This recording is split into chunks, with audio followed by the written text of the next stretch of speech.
ayun guys, so ang dami nagsasabi na kamote daw ako, ganyan, mabilis mag-drive. Sa tingin mo, sa tingin nyo, ganito ang kabilis mag-drive, kamote? Depende kasi yun sa skills nyo. Alam nga naman, susunod ako sa pacing ng mga ibang nagmumotor, diba?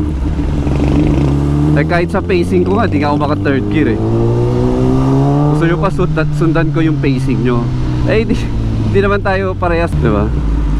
Kung ang pacing ko kunyari pacing ko 80, kailangan ba para hindi ako kamote susunod ako sa pacing nyo na 40, diba? Para ang labo nun. Yun yung typical na crab mentality. Kapag normally kasi sa ating mga Pilipino, kapag hindi ka nila maabutan, kailangan bumaba ka sa pace nila, di ba? Sa level nila. Mga putragis na to. At sino yung nasa likod ko?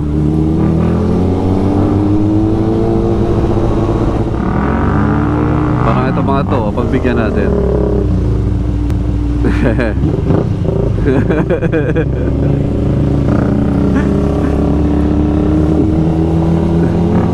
Ay na yung mga inayupa na kamote kasi gusto nila tumakbo ako pare. Kasi daw mas mabilis daw ako sa regular na takbuhan eh. So kailangan ba sumunod ako doon sa takbuhan nyo.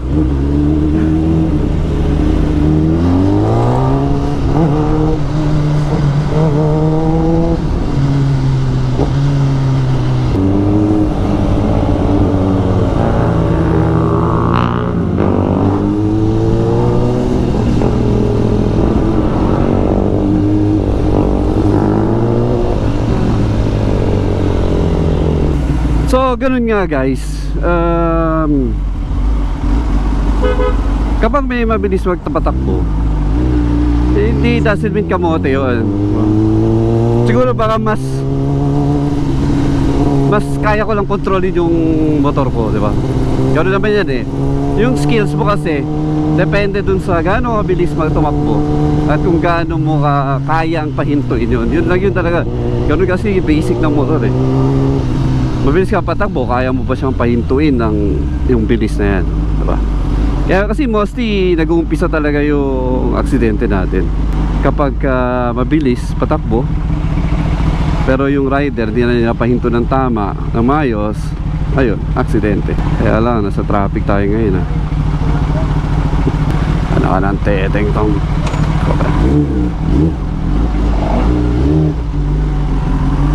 ang tanong kung makakataan tayo dito. Yak. Lupit boy. Tapos kung dumaan ba ako sa bike lane, kamote ako. Oo.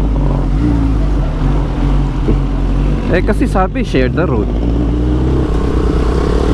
So kung hindi ako pwede dumaan, eh hindi sharing yun. Diba? Kasi ang sharing kasi hindi one way kasi yun eh. Ang sharing kasi is two way, diba? Saan to? Ito ba yan? Ang tanong, di ko alam saan ako pupunta. Paresan daw eh. But ayun guys, yun nga, hindi ko alam saan ako papunta. Basta alam ko dito yun eh. So pag hanggang sa umabot tayo dun sa kabila at wala pa yung paresan, di balik. Ayun, ito nga yun.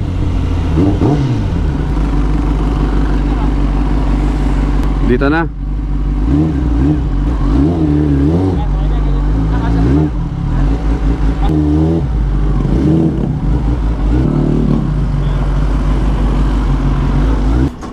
Okay na yan. Ayos yung ano natin, location Putang inang B4 na to. Damn. Oh, isang Ducati pa tayo dito Saan? Ito yung trip ko na library Pinapintura ni Ariel to pero gwapo, di ba? Ayun, So mga kamote mga kamote dyan, sa tingin nyo ba ito sasabay ng mga 50 kilometer, ano ba? 50 kph? Malabo men, kahit yung akin baka mag overheat ako nyan eh. Eh yung hindi nga ako pinipilit ko na nga lang mag second gear eh. Double pares, bulalo, tapa at iba pa. Ayos. Alright guys, see ya. Cheers.